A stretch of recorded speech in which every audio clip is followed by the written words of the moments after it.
Olá, vamos falar de órbitas agora.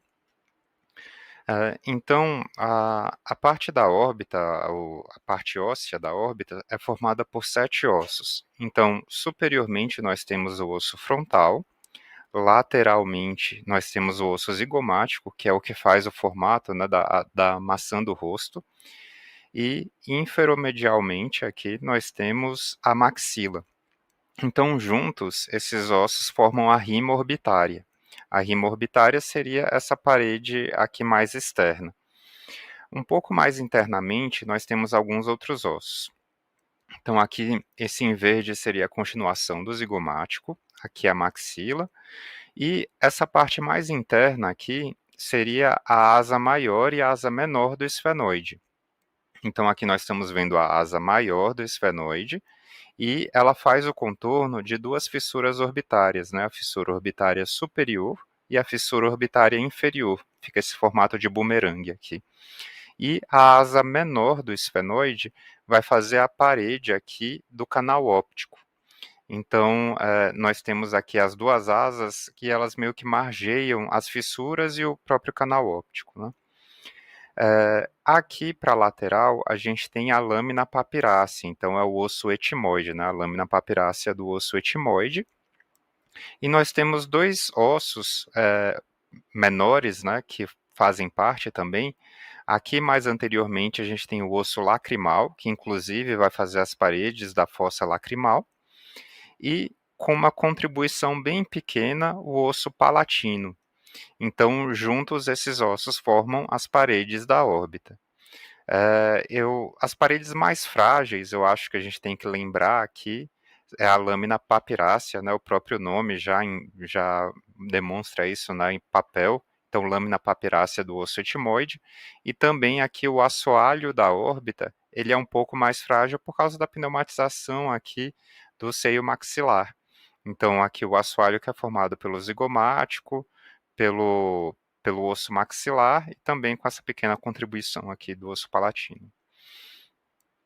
Então, nós temos algumas estruturas que vão atravessar aqui essas fissuras e o canal óptico. Então, o canal óptico, ele é uma estrutura muito importante, né? Então, a gente sempre tem que observar ele na imagem.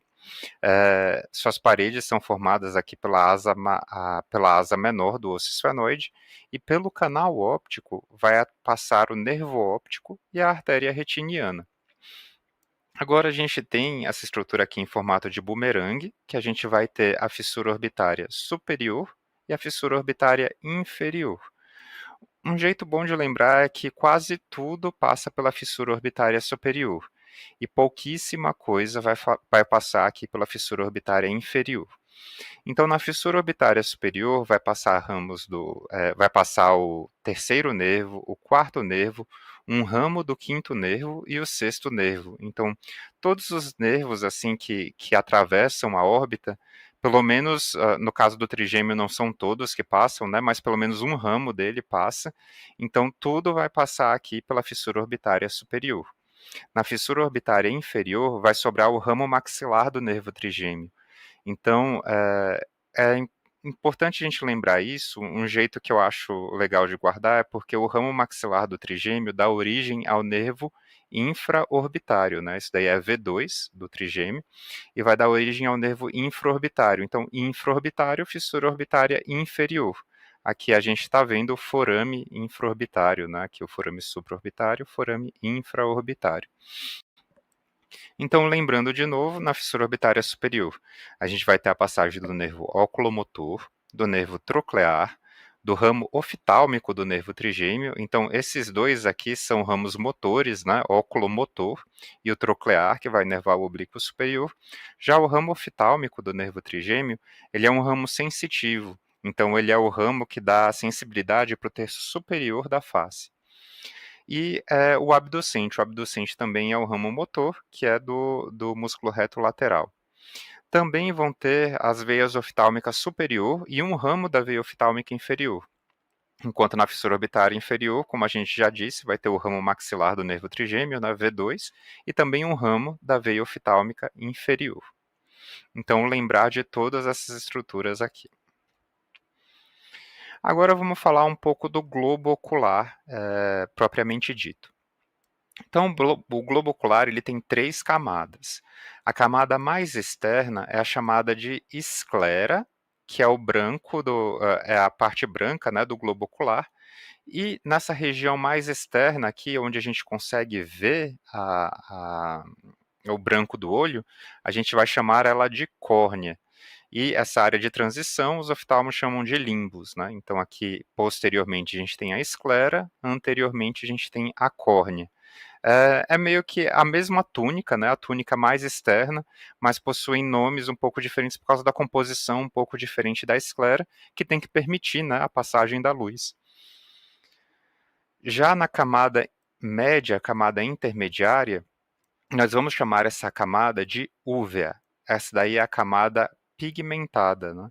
Então, a úvea seria um termo que engloba toda essa camada média, essa túnica média, né? Mas a gente pode dividir ela em algumas partes. A parte mais posterior aqui, a gente vai chamar de coroide. Aqui nessa região nós temos o corpo ciliar e nós temos a íris. A íris é o que dá a cor do olho, né? Então, algumas pessoas têm o olho castanho, algumas pessoas têm o olho azul, o olho verde, e isso é, na verdade, a cor da íris. Então, por isso que a gente fala que essa é uma camada pigmentada, e também é a camada responsável pela vascularização. Então, é uma região extremamente vascularizada. Por isso que é comum você ouvir, primeiro, metástase uveal, porque é uma área muito vascularizada, e também por ser pigmentada, você vai ouvir falar de melanoma, né? Melanoma uveal. Agora, nós vamos falar da camada mais interna, que é a retina, que seria, na verdade, a continuação do nervo óptico, que é o responsável por receber a luz e interpretar, né, esses estímulos. Então, a retina ela tem uma particularidade. Enquanto a úvea, né, a coroide, ela vem até essa região aqui do corpo ciliar, a retina ela vai até uma região chamada ora serrata. Então ela não vai dar a volta inteira no globo ocular. Isso daí vai ser importante quando a gente for estudar os deslocamentos, né, dessas túnicas. Então o deslocamento o descolamento de coroide, o descolamento de retina. E ela tem essa região aqui da papila, que é bem onde ela se abre, né, onde tem a porção intraocular do nervo óptico que vai se abrir para formar a retina. Agora falando sobre uma outra parte de anatomia do globo ocular, né, agora do seu conteúdo interno. A gente pode dividir o globo ocular em segmento anterior e segmento posterior. Isso acaba causando um pouco de confusão em algumas pessoas, porque dentro do segmento anterior você pode ter a câmara, você pode ter não, né? Você tem a câmara anterior e a câmara posterior. Então, algumas pessoas às vezes se confundem com a palavra câmara e segmento. As câmaras, tanto anterior quanto posterior, estão todas contidas dentro do segmento anterior. No segmento posterior, nós temos apenas o morvítreo. E como a gente vai separar esses dois segmentos, né, esses dois grupos maiores?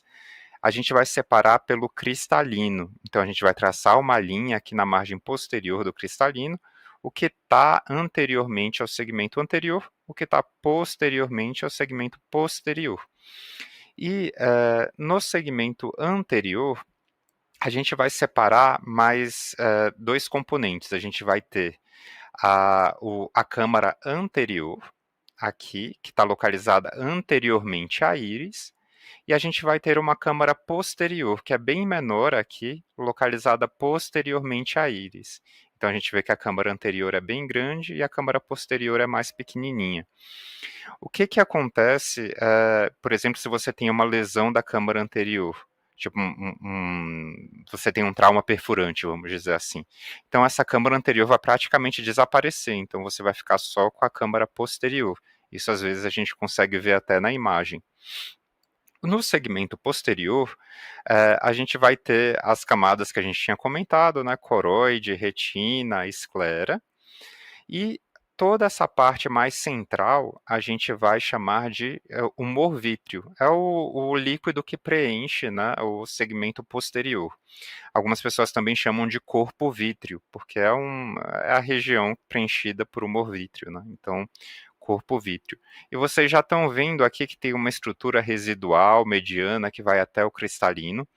Essa estrutura, durante a fase embrionária, passam alguns vasos no interior dela e depois esses vasos se desfazem, né? Eles são reabsorvidos. Quando eles não reabsorvem, a gente pode ter uma persistência, né, que é chamada de persistência do vítreo primário hiperplásico, e seria todo um tecido aqui nessa região. Então, só explicando por que tem uma área aqui central que foi delimitada nessa região. Lembrar de uma outra coisa, uma outra divisão anatômica importante, que não é do globo ocular, mas que é importante a gente saber, que é o septo orbitário. O septo orbitário é uma estrutura fibrosa que se insere aqui na musculatura tarsal da pálpebra e separa em partes moles, né, em componente pré-septal e pós-septal. Qual que é a importância desse septo? Esse septo ele funciona como uma barreira contra infecções externas, né, ou qualquer processo externo, pode ser até neoplásico, para entrar no compartimento intraorbitário. Só que a gente tem que pensar também que a órbita, né, a gente viu aqueles 7 ossos, ela é como se fosse um continente ósseo que não permite expansão. Então, uma vez que você tem uma lesão que está localizada no componente pós-septal, também vai ser difícil ela atravessar para o pré-septal. Então, isso daí tem seus prós e seus contras também. Mas basicamente a gente usa para divisão de celulite. Então, uma celulite pré-septal, por exemplo, ela está anteriormente ao septo orbitário, então ela não está acometendo o compartimento pós-septal. Então, não tem nenhum risco, vamos dizer assim, de causar uma hipertensão dentro da órbita, né? Então, uma vez que a inflamação ela atinge o componente pós-septal, isso se torna muito mais grave, porque a órbita não tem para onde expandir. Então, se você faz edema lá dentro, se você faz um abscesso lá dentro, isso vai causar muito problema porque ela vai ser comprimida, né? Então, vasos vão ser comprimidos, nervo óptico vai ser comprimido, né? E isso pode causar muitos problemas. Agora vamos falar um pouco da musculatura e da sua inervação. Então, aqui seria o globo ocular, né? Nós temos a musculatura, para cá seria medial, ou seja, o nariz estaria aqui, e para cá seria lateral. Então, nós temos 4 músculos, começando, né, com esses 4 músculos. Então, o reto superior, o reto inferior, o reto medial e o reto lateral. Além desses 4 músculos, nós temos outros 2 oblíquos.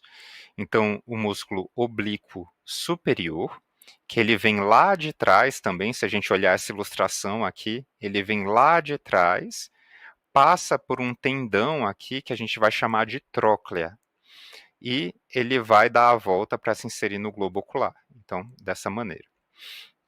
E a gente tem um outro músculo, que é o oblíquo inferior. O oblíquo inferior, ele se origina aqui, do assoalho da órbita, e vai se prender aqui no globo ocular. Então, quando a gente olha todos esses músculos, primeiro 2 coisas chamam a atenção. Os oblíquos, né, eles têm um padrão de inserção diferente, eles fazem um tipo de rotação, um faz uma rotação superior, o outro faz uma rotação inferior. Mas o oblíquo inferior ele tem uma particularidade, ele se insere aqui no assoalho da órbita, enquanto todos os outros músculos eles vão se originar lá do ápice orbitário, num anel fibroso que a gente vai chamar de ânulo de Zinn. Então seria a junção dos tendões de todos esses músculos aqui. Então todos esses aqui se originam lá do ápice orbitário, exceto o oblíquo inferior. E agora, vamos pensar um pouco na inervação. Então, acho que é mais fácil para vocês lembrarem dos que não são inervados pelo óculo motor primeiro. Então, temos aqui um músculo, que é o oblíquo superior, e eu falei que ele faz essa voltinha aqui, né, ele tem que conseguir fazer um mecanismo de alavanca, então ele usa esse tendão aqui que a gente chama de tróclea. Então o nervo que vai inervar este músculo é o nervo troclear. E nós temos também o músculo reto lateral. A gente tem o músculo reto lateral, quando ele contrai, ele vai levar o olho para fora, ou seja, vai fazer uma abdução ocular. Então, o nervo que inerva este músculo é o nervo abducente. E todos os outros músculos vão ser inervados pelo nervo oculomotor. Ah, mas tem alguns músculos que você não comentou. Eu estou falando dos músculos extrínsecos oculares, né? Mas tem alguns músculos que você não comentou. Por exemplo, o músculo elevador da pálpebra, que está em cima do músculo reto superior, você não falou. É porque ele não mexe o globo ocular, mas ele também é pelo oculomotor. Ah, tem o músculo esfíncter da retina, que faz a contração esfíncter da íris, que faz a contração da íris, né, permitindo a entrada de mais ou menos luz, também é pelo oculomotor. Então, tudo é pelo oculomotor, exceto o músculo reto lateral, que é pelo abducente, e o oblíquo superior, que é do nervo troclear. Lembrar aqui que esse tendão se chama tróclea. Então, tróclea, troclear. Uma coisa interessante, que é um pouco mais de neuro, mas que de vez em quando a gente pega em ressonâncias de órbita, né? Lembrar que um aneurisma da artéria carótida interna supraclinoide pode dar paralisia do nervo oculomotor, por causa desse contato próximo que ela tem com o nervo oculomotor, né? Então, isso daqui é uma coisa um pouco manjada, né? O aneurisma de artéria carótida interna, dando uma paralisia do nervo oculomotor. Agora vamos fazer outra divisão, né, baseada nos músculos que a gente acabou de comentar. A gente pode dividir os compartimentos orbitários em compartimento intraconal ou compartimento extraconal. E isso é dividido pelo cone orbitário, que seria um plano passando pelos músculos oculares aqui extrínsecos. Então, superior, inferior, lateral, medial e o oblíquo superior. Lembrando que o oblíquo inferior, ele nasce lá do assoalho da órbita, então ele não entra como uma parte do cone, né? Então, o compartimento intraorbitário é bem maior, localizado aqui nessa região, e o compartimento intraconal, e o compartimento extraconal é um pouco menor. O que é uma coisa assim que a gente costuma ver no compartimento extraconal? Ah, o paciente está com uma sinusite, veio um abscesso aqui, atravessou a lâmina papirácea, ou veio do seio frontal, atravessou o assoalho do seio frontal, fez um abscesso, é uma lesão extraconal. Aqui eu tenho um glioma do nervo óptico, uma lesão expansiva do nervo óptico. Isso daqui é uma lesão intraconal. Isso é importante até para o cirurgião, para o oftalmo, né, se preparar para a cirurgia que vai fazer, né? Será que eu vou ter que entrar no cone orbitário ou será que não vou ter que entrar no cone orbitário? Então, isso algo importante, e lembrar que dentro do cone orbitário passam estruturas muito nobres. Então, todos os nervos, as veias oftálmicas e o próprio nervo óptico, né? Então, aqui, a, lembrando aqui, nós temos os ossos, né? Lembrando que são 7 ossos: o osso frontal, zigomático e maxilar, que formam a rima orbitária, que é essa parte externa, né? Nós temos aqui a asa maior do esfenoide, a asa menor do esfenoide, que vai delimitar as fissuras orbitárias superior, inferior e o canal óptico. Nós temos aqui a lâmina papirácea do osso etimoide, o osso lacrimal e uma pequena contribuição aqui do osso palatino. Lembrando que nós temos também os forames infraorbitário e supraorbitário. Nós temos também o globo ocular, então, que tem 3 camadas. O branco do olho, tanto na parte que a gente não consegue ver, quanto na parte que a gente consegue ver, é a esclera e anteriormente a córnea, a coroide e, mais internamente, a retina. Então, a coroide é a parte vascularizada e a parte pigmentada, e internamente nós temos a retina, que é a parte nervosa do globo ocular. E a gente pode dividir esse globo ocular em 2 segmentos, baseados aqui no cristalino. Então, o que está para frente do cristalino é o segmento anterior, o que está para trás é o segmento posterior. O segmento posterior é preenchido por humor vítreo, e é por isso que ele também é chamado de corpo vítreo. O segmento anterior pode ser subdividido em duas partes de acordo com a íris aqui. Então, o que está para frente é a câmara anterior e o que está para trás é a câmara posterior. O segmento anterior ele é preenchido por um humor que é chamado humor aquoso. Então, na frente nós temos o humor aquoso, atrás nós temos o humor vítreo. E nós temos também aqui a musculatura intraocular. Então, nós temos o músculo reto superior, inferior, lateral, medial e o oblíquo superior. O oblíquo inferior não entrou aqui na imagem porque ele nasce lá da frente, né? E quando a gente fala de inervação, temos que lembrar dos diferentes, né? Então, o reto lateral, que faz a abdução do olho, vai ser inervado pelo abducente. E o oblíquo superior, que precisa fazer uma alavanca, ele vai ser inervado pelo nervo troclear, porque ele passa pela tróclea. E agora, falando de compartimentos orbitários, né? Então, a gente falou que a gente pode dividir um processo inflamatório, por exemplo, em pré-septal, quando ele está na frente do septo orbitário, e pós-septal, quando ele está atrás. O septo orbitário, geralmente, a gente não consegue ver nas imagens convencionais. O que a gente usa como meio que uma gambiarra é pegar aqui da rima orbitária, da margem anterior aqui, né, da parede da órbita, e traçar uma linha aqui em direção ao globo ocular. Ele está mais ou menos localizado na parte profunda da pálpebra. Então, ele é uma estrutura que está localizada na profundidade da pálpebra. Opa. A gente pode dividir pelo cone muscular, né? Então, uma lesão intraconal ou uma lesão extraconal. E a gente pode dividir se ela está dentro do globo ocular ou fora do globo ocular, né? Uma lesão intra ou extraocular. Então, quando vocês forem descrever alguma lesão, sempre pensem nessas estruturas, assim, como que eu vou dividir essa lesão? Agora vamos falar um pouco de trauma. A fratura que a gente mais costuma ver na órbita é a fratura em blowout, que é uma fratura da órbita por um aumento da pressão orbitária.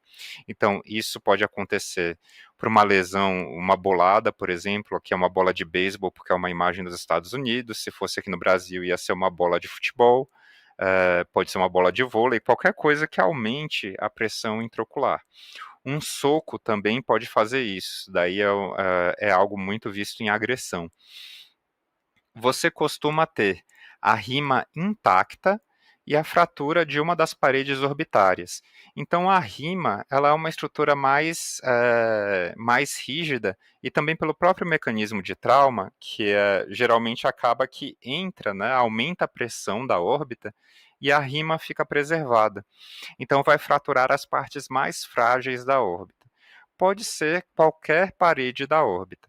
Mais comumente vai ser o assoalho da órbita, né, por causa do seio maxilar aqui, ou a lâmina papirácea.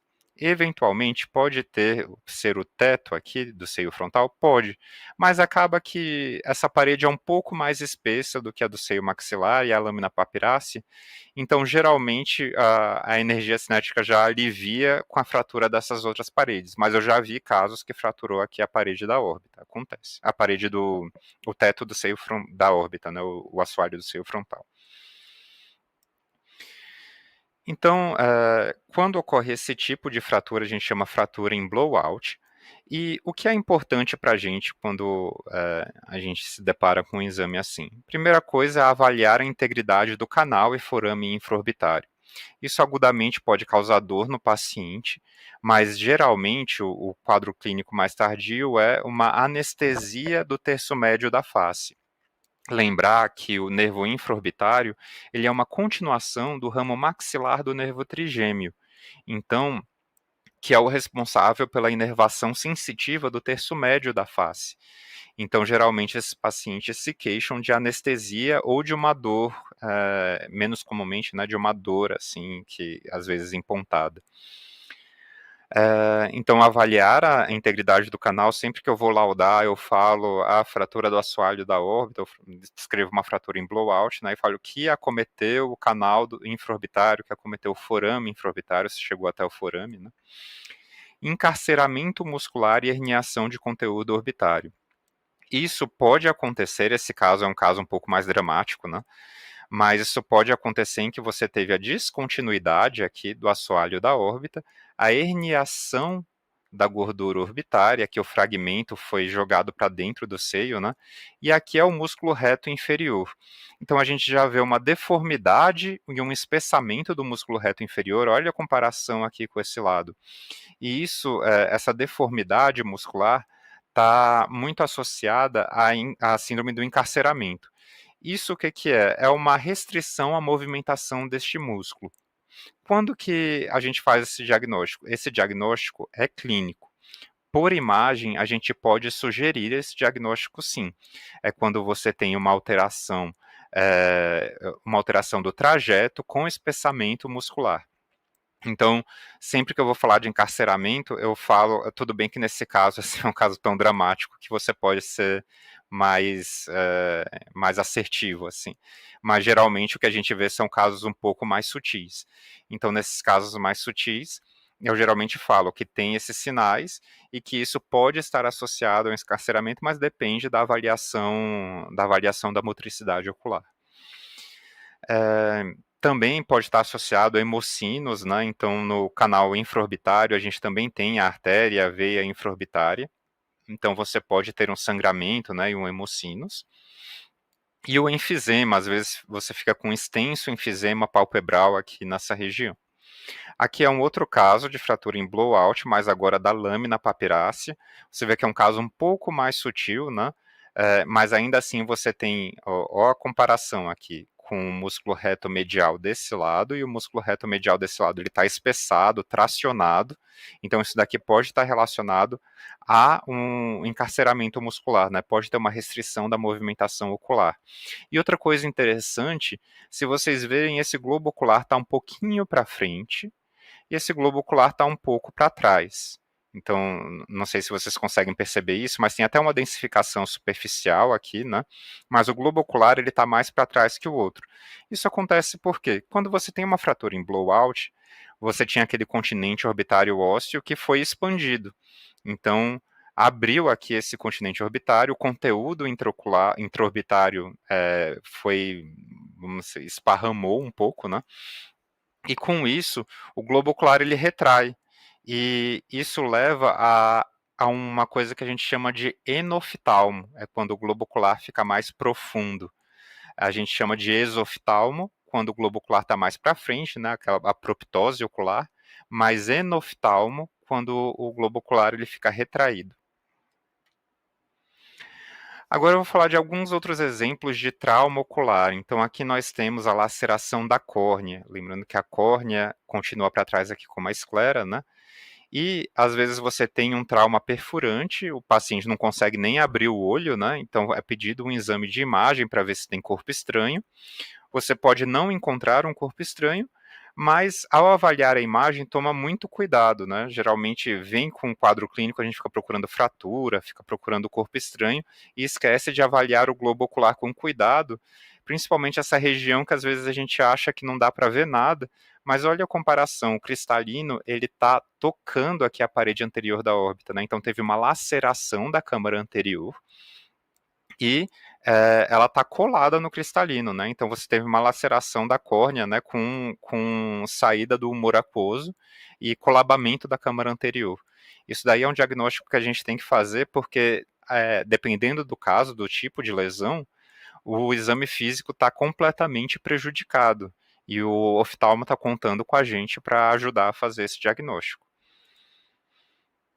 Outro caso aqui também foi um trauma com uma luxação de cristalino, né? Então nós temos os ligamentos suspensores do cristalino que que foram lacerados, provavelmente, né? E o cristalino caiu lá para trás aqui no humor aquoso, né? Na parede posterior aqui do globo ocular. E o outro caso é a rotura do globo ocular. Quando a gente fala que tem uma ruptura do globo ocular, é redução das dimensões com deformidade e espessamento de suas paredes. Então, isso daqui num quadro agudo, né? Então, o paciente ele teve algum trauma, geralmente penetrante, na órbita, e você vê esse aspecto do globo ocular murcho, né? Um aspecto de pneu murcho, ou bola murcha, né? Então, isso está relacionado à ruptura do globo ocular e você pode usar esse termo no laudo. Agora vamos falar um pouquinho de descolamentos. Então, eu tinha falado que a parte anatômica ela é importante para isso, né? Então, a gente pode ter o descolamento de algumas camadas. Da coroide, que é aquela camada vascular, né, que eu tinha comentado. Da retina, que é a camada nervosa. E a hialoide, ela é a camada mais interna, mais superficial. Seria a camada junto do humor aquoso. Então, geralmente, a gente nem consegue ver ela na imagem, a não ser que seja um ultrassom. Então, por isso que aqui a imagem é um ultrassom. Atualmente, com os T2 volumétricos numas ressonâncias de alto campo, às vezes você consegue ver uma sombra da hialoide, assim, mas é difícil. Então, a coroide, ela vai até lá na frente, eu tinha comentado, né, que ela chega quase na região do corpo ciliar. Então ela faz esse descolamento com padrão em bola de beisebol.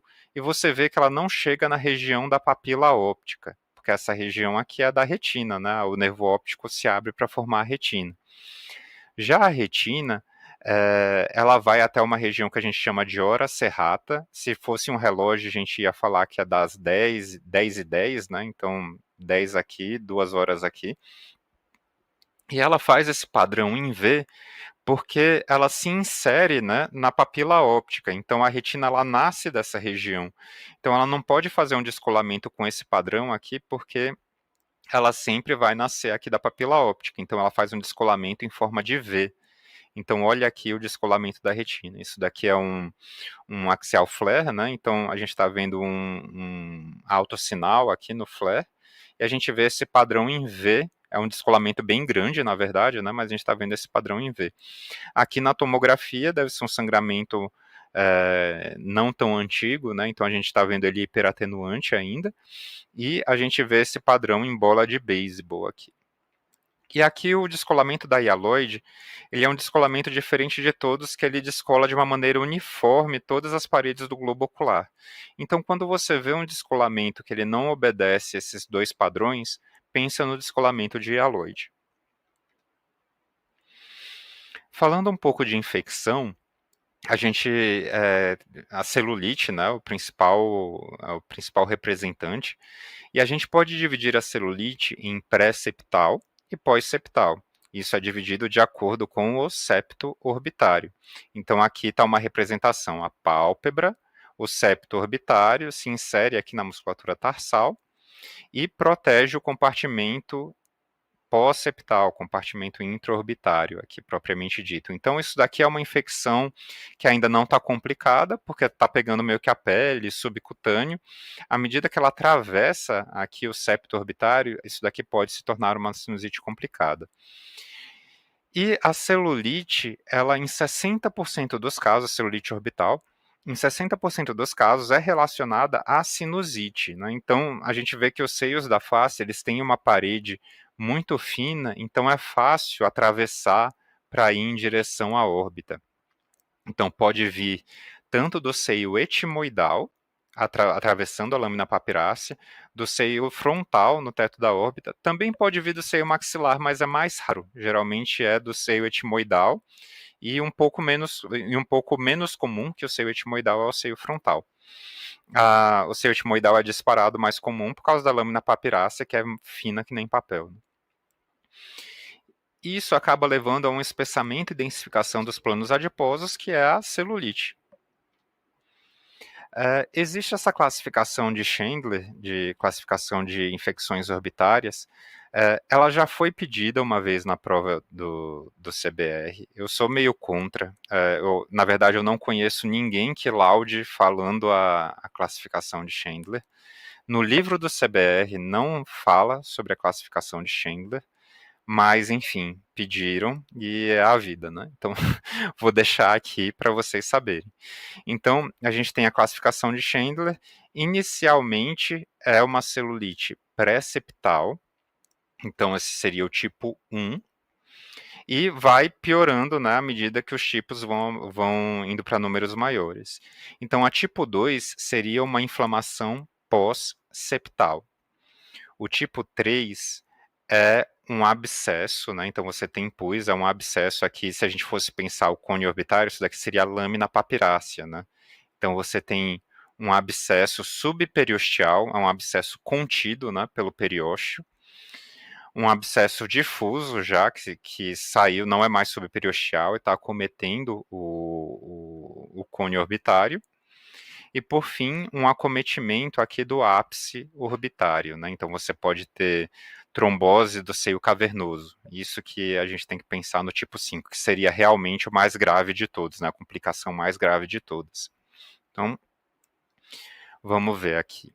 Isso daqui seria uma celulite tipo 1, que é a celulite pré-septal. Então, é um espessamento e densificação das partes moles superficiais, das regiões periorbitárias, mas a gente olha aqui a gordura e vê que não tem extensão pós-septal, tá tudo a gordura bem preservada aqui.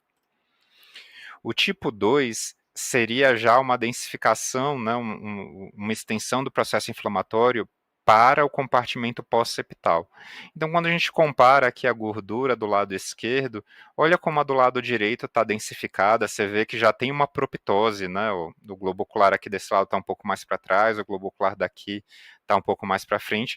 Isso acontece porque não tem para onde essa infecção crescer, então ela tem que empurrar o globo ocular para frente, porque senão as coisas vão necrosar lá dentro, né? Então, essa daqui é a tipo 2, uma celulite pós-septal. Uma celulite tipo 3, então você já tem um abscesso subperiosteal. Opa, desculpa, esse daqui ainda é um flegmão, né? Tá querendo formar um abscesso. Agora a gente vai falar do abscesso propriamente dito.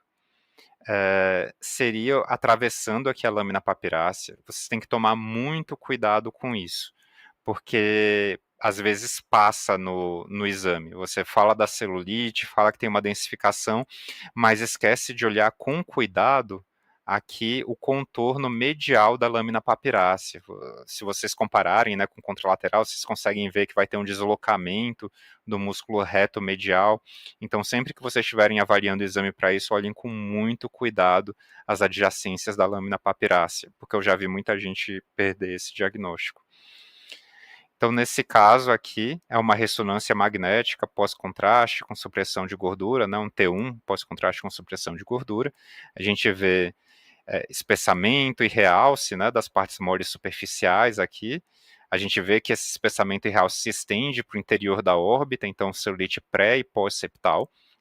E a gente vê essa ausência de realce aqui, então conteúdo sem realce, com realce capsular atravessando do trabeculado etimoidal em direção à órbita. Isso daqui é pus, né? Isso daqui é a definição de um abscesso. Então, isso daqui é um abscesso subperiosteal. Então, isso daqui, se a gente fosse olhar lá, o que seria? Seria o tipo 3, é um abscesso contido ainda, né? Esse daqui é um abscesso que está quase não querendo mais ser contido, né? Mas se a gente for levar em consideração, ele ainda está no compartimento extraconal. Você vê aqui que o reto superior foi deslocado inferiormente. E o tipo mais grave de todos, olha a veia oftálmica superior aqui, olha a veia oftálmica desse lado, espessada e sem nenhum realce. E quando a gente olha o seio cavernoso, ele também está espessado e com ausência de realce de contração interna, né? Então esse é o tipo mais grave de todos, é o Chandler tipo 5, com acometimento do ápice orbitário do seio cavernoso. Agora vamos falar um pouco de diagnóstico diferencial de lesões na criança e no adulto, né? Então, na criança, as lesões intraoculares, a gente tem que pensar, primeiro de todos, retinoblastoma. Então, retinoblastoma é a neoplasia intraocular na infância mais comum. Faz diagnóstico diferencial, geralmente clínico, por imagem é um pouco mais fácil para a gente, mais clínico. com persistência do vítreo hiperplásico primário e doença de Coates. A gente vai falar um pouco mais deles. No compartimento intraconal, a gente tem o glioma do nervo óptico e a malformação linfática. Elas são comuns para crianças. E nas partes mores superficiais, mas não completamente restritas a essas partes mores superficiais, mas mais superficiais, né? O hemangioma infantil, o dermoide barra epidermoide, né, os cistos de inclusão, metástase de neuroblastoma, às vezes acontece aqui na órbita, e a celulite. Agora, quando a gente pensa no adulto, lesão intraocular, se eu pensava primeiro em retinoblastoma, no adulto eu vou pensar em melanoma e metástase. Esses são os dois que eu tenho que pensar no adulto. Hemangioblastoma eu posso pensar geralmente em pacientes com síndrome de von Hippel-Lindau, que aí apresenta uma lesão intraocular, então nesse caso eu vou pensar no hemangioblastoma.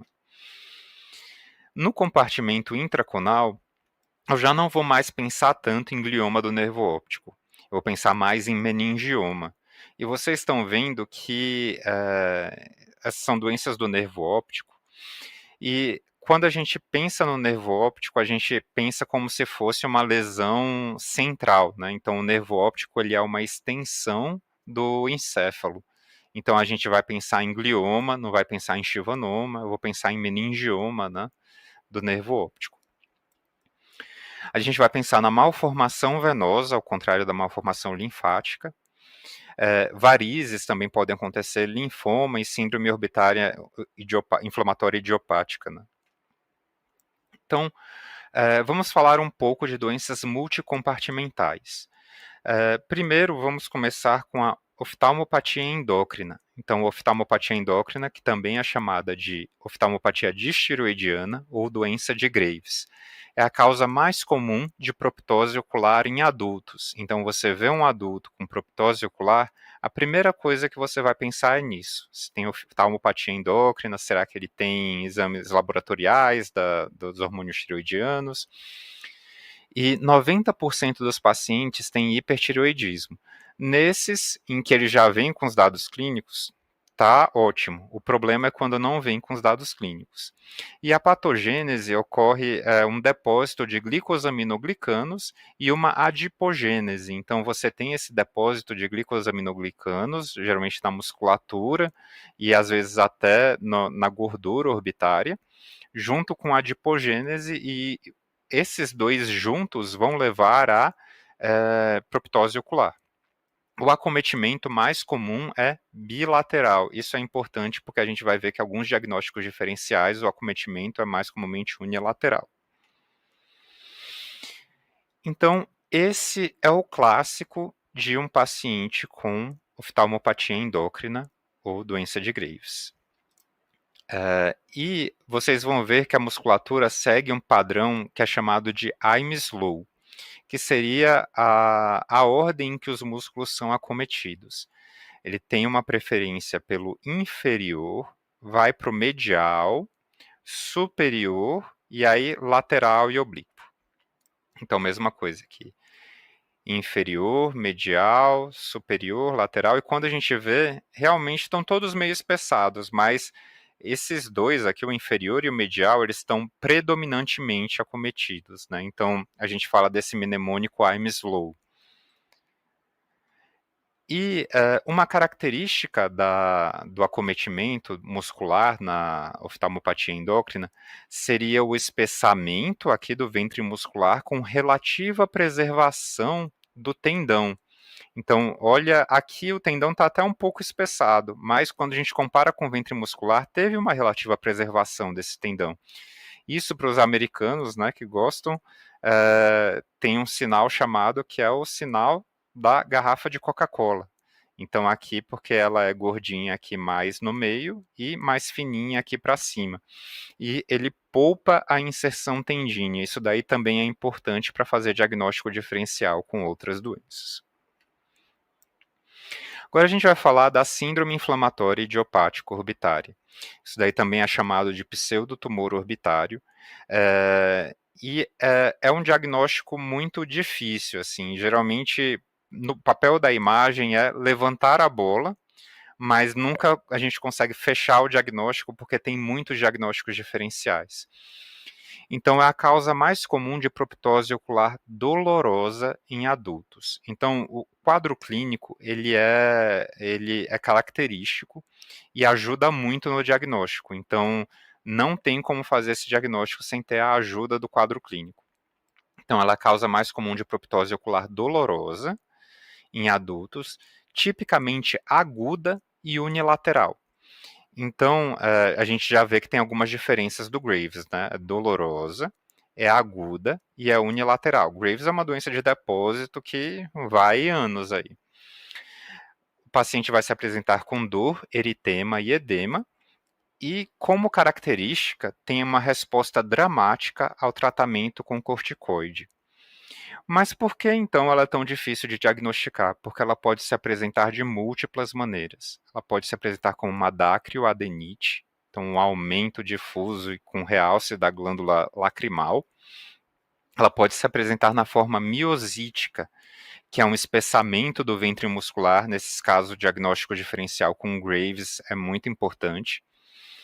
Ela pode ter um acometimento mais anterior do globo ocular e da gordura retrobulbar, com espessamento, densificação, realce. Pode ter a forma difusa, em que todos os compartimentos estão acometidos, e existe uma variante que acomete apenas o ápice orbitário e se estende para o seio cavernoso. Então, aqui é um caso de síndrome inflamatória idiopática orbitária. Ela pegou aqui o músculo reto lateral, e aí tem duas coisas que a gente tem, na verdade, algumas coisas que são importantes da gente falar no diagnóstico diferencial com doença de Graves, né, com a oftalmopatia endócrina. O acometimento, olha o inferior e o medial, né, o mnemônico I'm slow, teria que ser assim, está preservado aqui, foi um acometimento direto do lateral. Isso daí é um pouco mais comum na síndrome inflamatória idiopática orbitária, essa predileção pelo reto lateral. Outra coisa é a não preservação do tendão. Você vê que realmente aqui no ventre muscular está um pouco mais espessado, mas o tendão também está bem espessado. Isso daí também fala a favor de síndrome idiopática, inflamatória idiopática orbitária. Então, acomete a inserção tendínea. E aqui é um outro caso, uma forma um pouco mais difusa, então você vê uma obliteração e realce, né, do compartimento intraconal, extraconal, pegando a musculatura, pegando uma parte aqui da glândula lacrimal. Aqui é um outro caso, acometendo a glândula lacrimal, se apresentando como dacrioadenite. Então, muitas vezes o diagnóstico é muito difícil, mas juntando o quadro clínico com os achados de imagem, né, às vezes a gente consegue pelo menos levantar essa bola, e aí faz um teste terapêutico com corticoide, tem uma resposta dramática ao corticoide, isso daí ajuda a fechar o diagnóstico. Só falar mais uma última coisa, o diagnóstico diferencial muito importante é com doença relacionada a IgG4.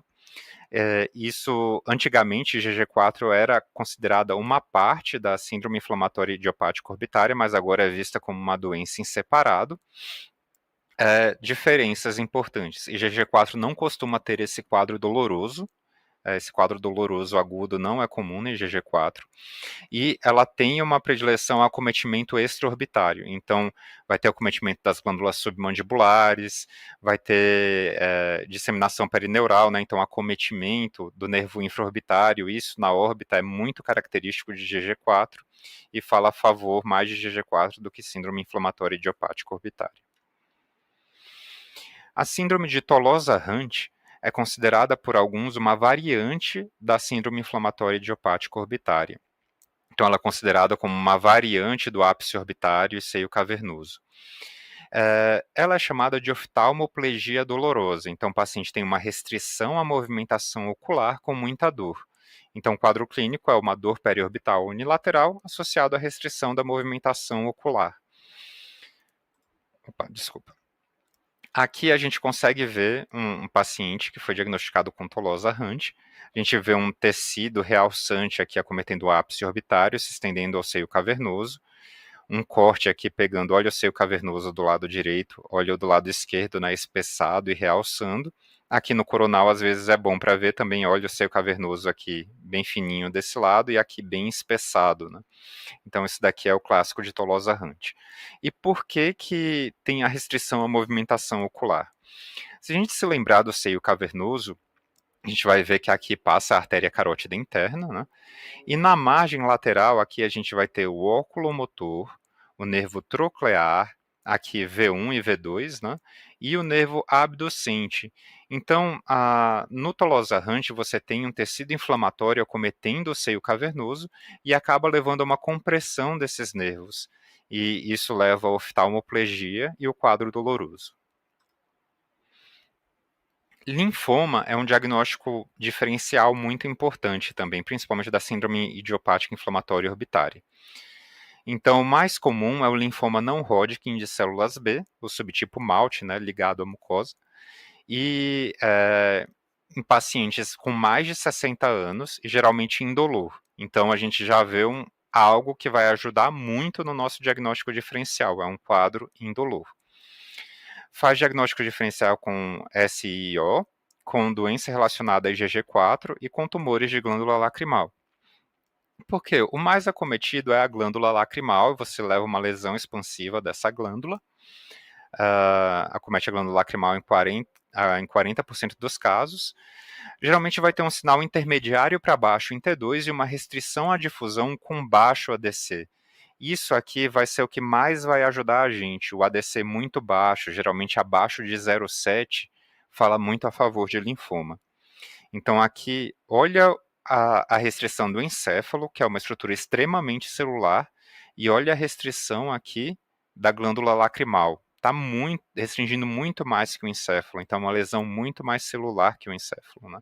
Então aqui a gente vê a difusão e o mapa DC, né, confirmando que é uma restrição verdadeira. Agora falando de lesões intraoculares.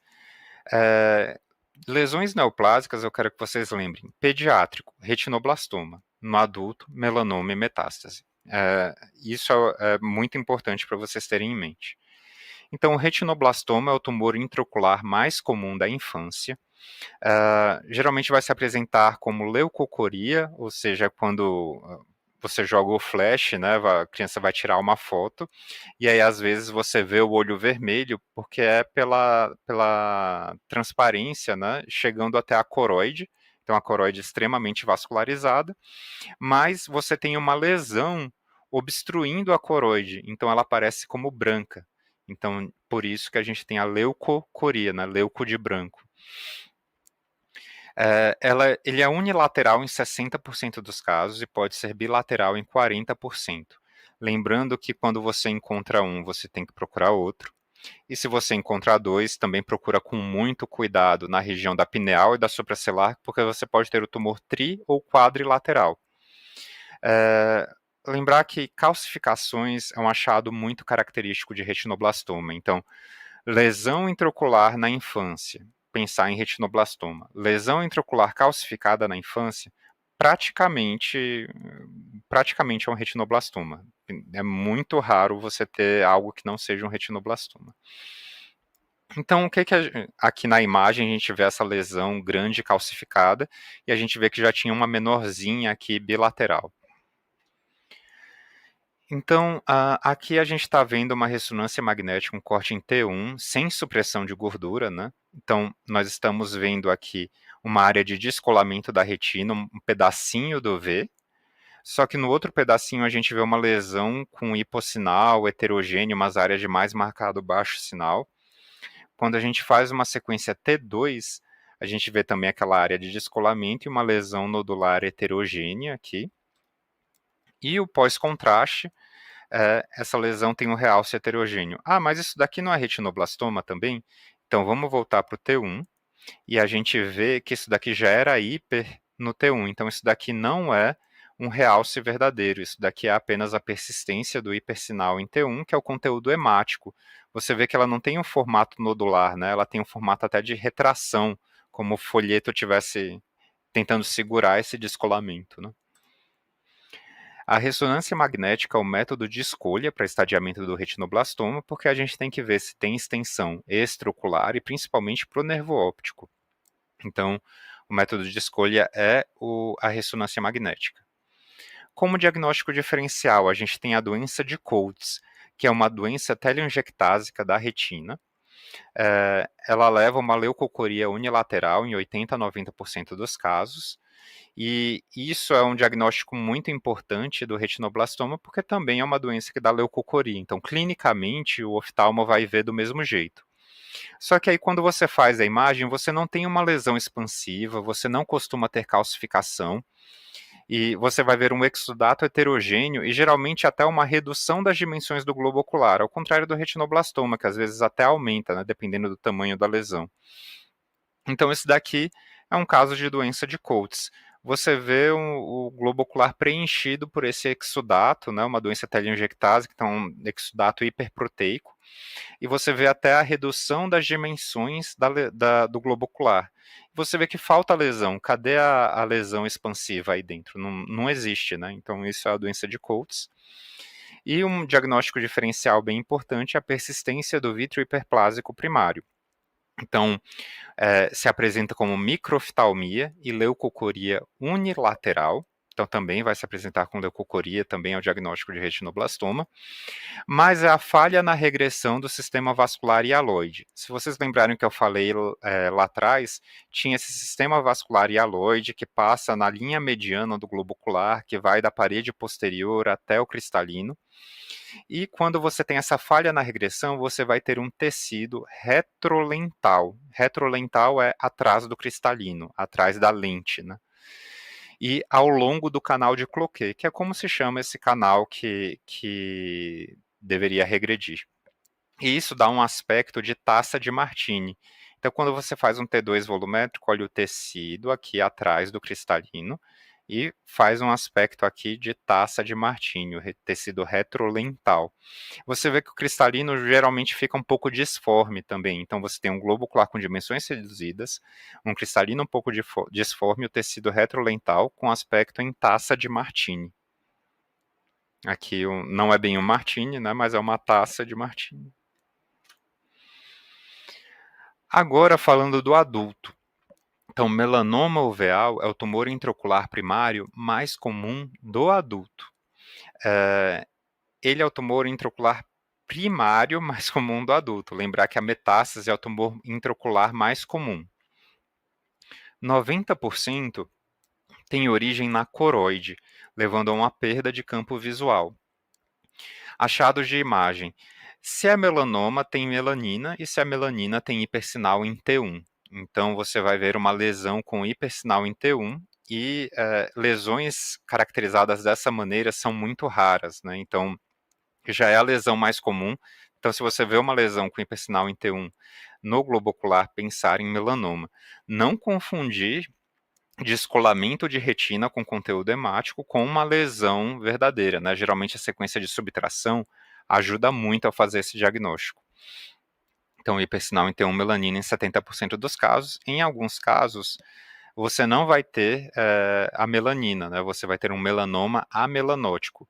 Nesse caso, o diagnóstico por imagem fica um pouco mais difícil, né? Mas é só lembrar que é uma lesão intraocular, então ainda assim pensar na mais comum.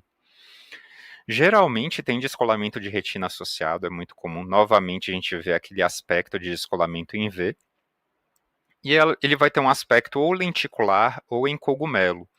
Esse aspecto em cogumelo ele é descrito porque tem uma membrana, que é a membrana de Bruch, que ele perfura para poder sair em direção ao humor vítreo. Então ele meio que tem que perfurar e abrir como um cogumelo. Isso é um aspecto bem descrito na literatura. Que a gente vê o realce, né, o descolamento de retina ficou até um pouco menos evidente agora. E aqui é aquele aspecto em cogumelo que eu tinha comentado, né? Tem um acinturamento aqui da lesão. E a metástase ocular é a lesão maligna intraocular mais comum do adulto.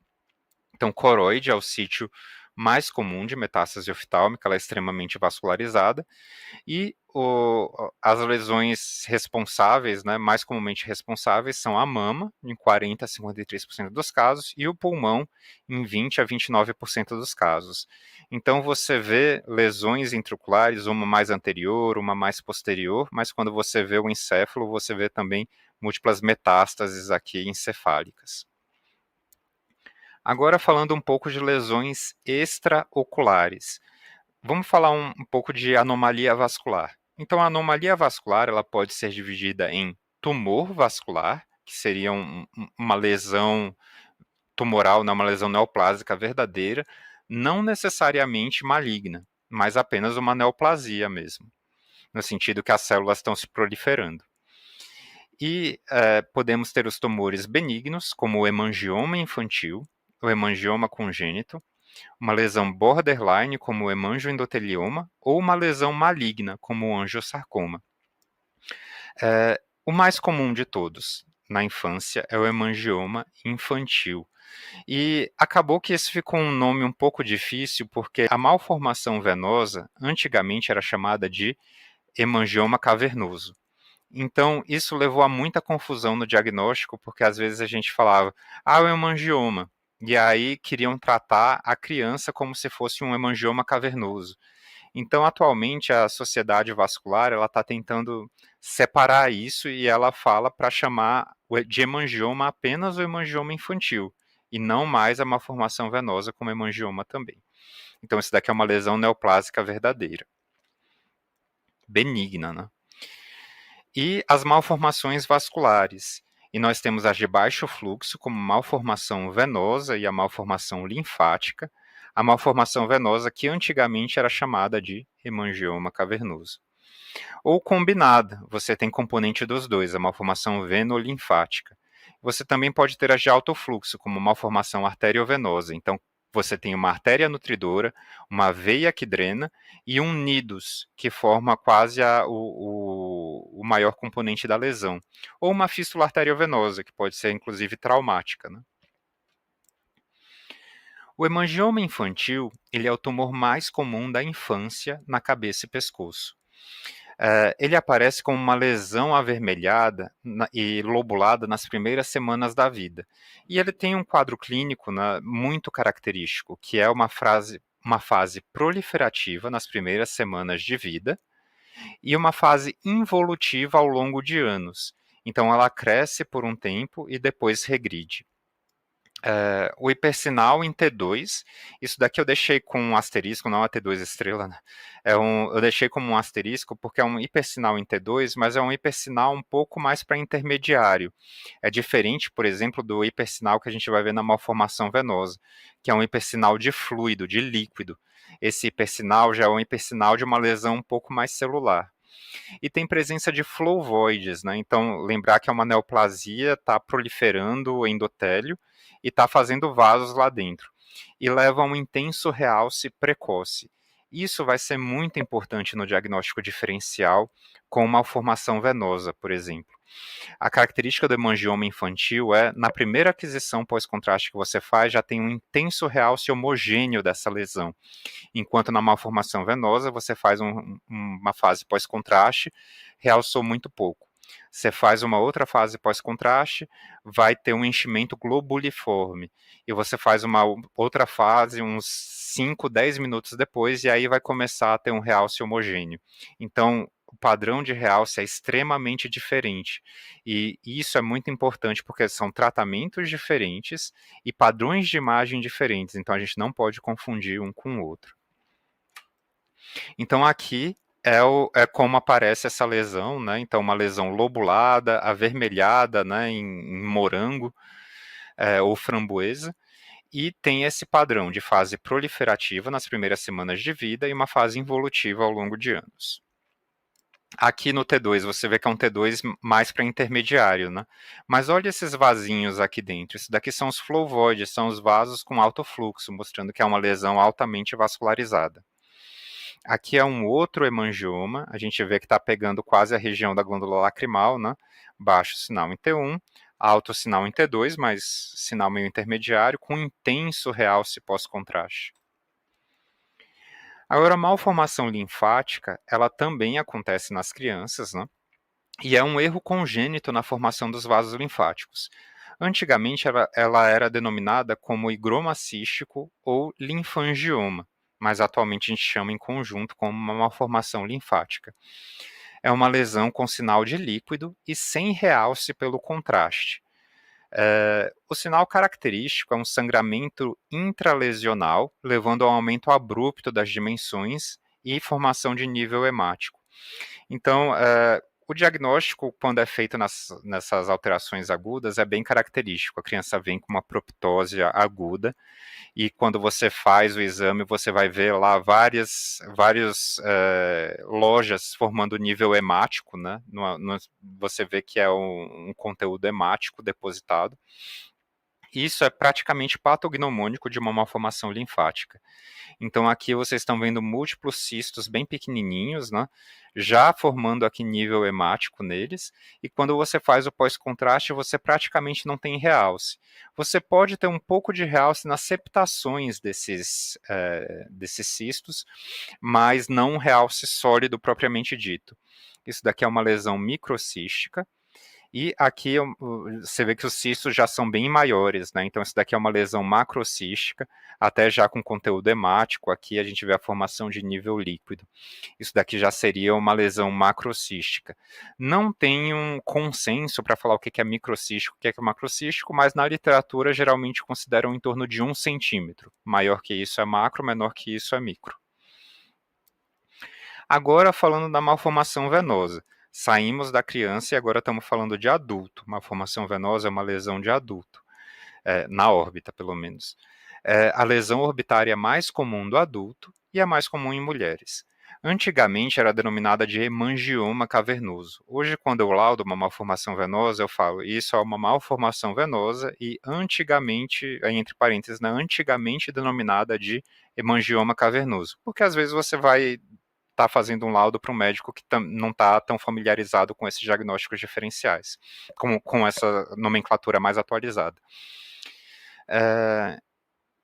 Ela apresenta flebólitos, então são os focos de calcificação grosseiras, né, no seu interior, realce progressivo pelo contraste, então aqui, primeira fase pós-contraste, quase nada, depois vem um realce globuliforme, vai enchendo, e lá depois você vai ter um realce um pouco mais homogêneo. Intenso alto sinal em T2, o sinal é muito alto em T2. 80% delas ocorrem no compartimento intraconal. Agora falando sobre tumores do complexo bainha nervo óptico. Tem esses dois diagnósticos diferenciais que são os mais importantes para a gente.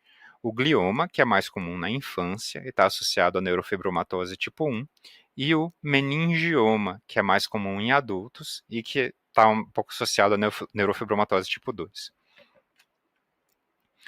Então, o glioma de nervo óptico, de via óptica, na verdade, né, porque ele pode acontecer não apenas no nervo óptico, mas no quiasma e no trato óptico, eles são tumores benignos de crescimento lento que têm pico aos 9 anos de idade. Podem ser esporádicos ou estarem associados à neurofibromatose tipo 1. O quadro clínico é uma perda visual ou proptose ocular pelo tamanho, pelas dimensões, né? E o que você vai ver é um espessamento do nervo e um halo de hipersinal em T2. O realce é variável e pode ser mínimo. Na maioria das vezes que eu vi isso, tinha um realce quase inexistente do nervo óptico, mas nesse caso aqui, isso daqui é uma sequência T2 e T1 pós-contraste, ambos com supressão de gordura, e você vê aqui que teve um realce verdadeiro, né? Então essa daqui era uma lesão que realçava. O que vai ajudar a gente a fazer o diagnóstico diferencial com meningioma? É uma lesão que acomete o nervo óptico, então ela vai expandir o nervo óptico. Você não vai ver nada aqui no meio, vai ser o nervo óptico expandido. O meningioma, quando ele ocorre nessa região, geralmente você consegue ver o nervo óptico bem comprimido no seu interior. Então isso ajuda bastante. Eu gosto bastante de ver um coronal T2 e o T1 pós-contraste para ver se não tem o nervo óptico comprimido no meio da lesão. Aqui a gente vê um sagital, né, que a gente consegue ver o acometimento do nervo óptico. E aqui a gente vê até a retificação da parede posterior do globo ocular. Então, esse é um clássico glioma de via óptica. Já o meningioma de nervo óptico, ele tem origem das células aracnoides que circundam o nervo óptico, tem maior frequência em mulheres de meia idade, então faixa etária completamente diferente, um crescimento lento e compressão do nervo óptico. Então, olha a diferença, não é mais o nervo óptico expandido, é o nervo óptico comprimido com um tecido ao redor. Geralmente o pós-contraste ajuda bastante nesse diagnóstico diferencial. Costuma ter um sinal semelhante ao córtex e um realce pelo contraste. O aspecto de calcificação em trilho de trem também é bem característico, né? Então você tem essas calcificações ao longo do nervo óptico, calcificações em trilho de trem. Isso não é tão comum no glioma. Outro diagnóstico diferencial, o dermoide barra epidermoide, é uma lesão congênita encapsulada, um cisto de inclusão, geralmente relacionado às suturas. Ele gosta bastante da sutura frontozigomática e um pouco menos comumente na frontoetimoidal. É mais comum aqui no quadrante superolateral, né? Pode ser tanto na face interna quanto na face externa. A maioria dos casos que eu vi foi na face externa, mas já vi casos também que era aqui dentro. E pode ter calcificações associadas, nível líquido e até nível gorduroso. Quando você tem apenas um conteúdo hipoatenuante puro, geralmente é mais um epidermoide, mas no laudo acaba sempre sendo dermoide barra epidermoide. Geralmente quando ele é mais gorduroso mesmo assim, dá para falar com um pouco mais de certeza que é um dermoide. Lembrar que eles gostam bastante das suturas, né, frontozigomática e frontoetimoidal.